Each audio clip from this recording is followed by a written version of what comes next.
Monsieur Huard, pourriez-vous peut-être vous présenter en quelques mots et énoncer les fonctions que vous exercez au sein de la société Microsoft? Alors, mon nom est Alex Huard, ça c'est facile. Et chez Microsoft, je fais partie des gens qui ont pour mission de rendre simples les choses compliquées. Donc tout à fait accessible pour moi. Tout à fait accessible pour vous, ne vous inquiétez pas.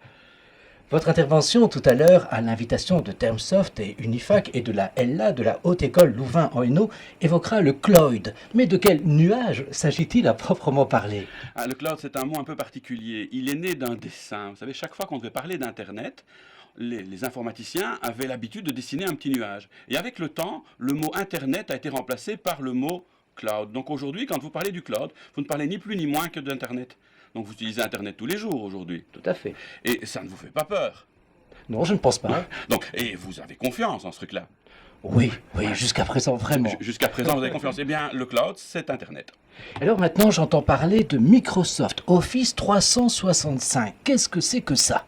Un Microsoft Office 365, c'est en fait l'évolution logique d'une suite logicielle qui est Microsoft Office, qui répond à un besoin particulier. Aujourd'hui, la plupart des gens que vous connaissez, quel est l'outil numéro un avec lequel ils travaillent?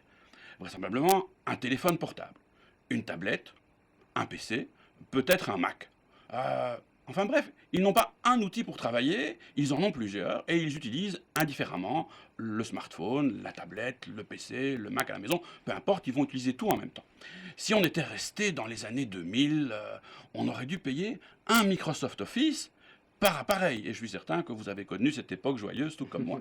Mais aujourd'hui, ça n'aurait plus de sens. On ne va pas demander ça. On va faire en sorte que vous puissiez utiliser n'importe quel appareil avec lequel vous travaillez, avec lequel vous vous déplacez, etc., pour pouvoir produire ce dont vous avez besoin de produire, sans vous soucier le moins du monde de savoir s'il faut payer une redevance spécifique pour cet appareil-là. Vous payez en fait Microsoft Office une seule fois et vous l'utilisez partout où vous en avez besoin. C'est ça, logique 365. Et ma connexion alors?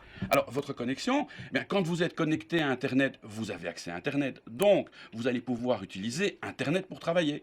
Maintenant, vous n'êtes pas connecté à Internet. Microsoft Office fait partie de votre appareil. Il a été installé sur votre appareil. Vous allez continuer à travailler dans votre Word ou dans votre Excel sans avoir de connexion à Internet sur vos données qui se trouvent, évidemment, sur votre poste de travail.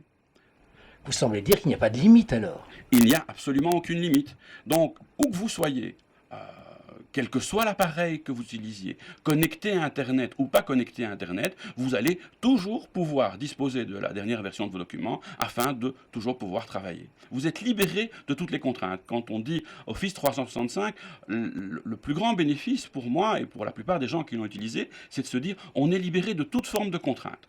On peut imaginer une situation qui correspondrait à un installateur en chauffage qui, le matin, fait son devis dans Excel et puis là, son smartphone sonne, il est en retard, il court. Quand il a besoin de reparler au client, il dit « Ah, j'ai besoin du devis, je l'avais préparé, je l'ai laissé là, sur mon PC. » Pas du tout. Il prend son smartphone, il le sort, il lit et le devis est sur son smartphone. C'est magique. Eh bien non, c'est Office 365. Monsieur Huard, Microsoft est hyper connu, on est bien d'accord. Pourquoi encore faire la promotion alors de Microsoft? On ne fait pas la promotion de Microsoft Office. Microsoft Office, vous l'utilisez depuis les années 90. Et la logique de Microsoft, c'est de faire en sorte que tout le monde puisse toujours bénéficier des meilleures technologies au meilleur prix. Alors, dans mon cas, moi qui ai connu les années 90, pensez donc, quand Microsoft Office est arrivé, il a divisé par 3 le prix des logiciels de bureautique. L'arrivée d'Office divisé par 3 les logiciels de bureautique. Et aujourd'hui, lorsqu'on part d'un Microsoft Office 365, on parle de quelque chose qui représente moins de 10 € par mois par utilisateur pour utiliser toute la suite Office, mais pas que la suite Office, tous les programmes, tout ce qui serait messagerie, partage de documents, communication instantanée, tout ça pour moins de 10 € par utilisateur, quels que soient les appareils qu'il utilise, quel que soit l'endroit où il se trouve dans le monde. C'est quand même assez fabuleux. Vous êtes ici à la LA, la Haute École Louvain-en-Hainaut, dans la catégorie technique. Vous allez vous adresser entre autres à des chauffagistes, des électriciens, frigoristes, etc. Pourquoi cet intérêt finalement de tous ces gens-là pour Microsoft? Je pense que tout le monde utilise la suite Office. Vous ne pouvez pas écrire une lettre sans passer par Word, vous ne pouvez pas faire un calcul sans passer par Excel, vous ne pouvez pas une présentation sans passer par PowerPoint. Donc tous ces outils, ils les ont utilisés, que ce soit pendant leurs études, que ce soit même les études dans les années 90, ils ont toujours utilisé, ça fait partie de leur vie, ça continue à faire partie de leur vie. Le fait que ça ait changé de forme, parce que ça change de forme, aujourd'hui ça s'utilise sur une tablette tactile Android, sur un iPad, sur une tablette Surface de chez Microsoft, sur un smartphone, quelle que soit la marque, l'operating system du smartphone, le fait qu'on puisse l'utiliser partout, c'est l'évolution logique des choses. On ne va plus laisser les gens sur un bureau avec un PC, c'est fini. Ça, c'était bon il y a encore 10 ans, c'est plus le cas aujourd'hui. Et l'avenir alors, monsieur Huard? Ah, l'avenir. C'est une bonne question. Si j'avais une boule de cristal, je serais milliardaire. Je pense que l'avenir va vers l'exploitation au travers de la suite Office de tous les objets connectés. Je prends les objets connectés liés au monde du chauffage. Aujourd'hui, on trouve des applications qui utilisent, qui permettent à un individu, par exemple, de régler son chauffage à distance, de se dire, je vais diminuer pendant que je ne suis pas là pendant la journée, puis une heure avant d'arriver, je vais l'augmenter.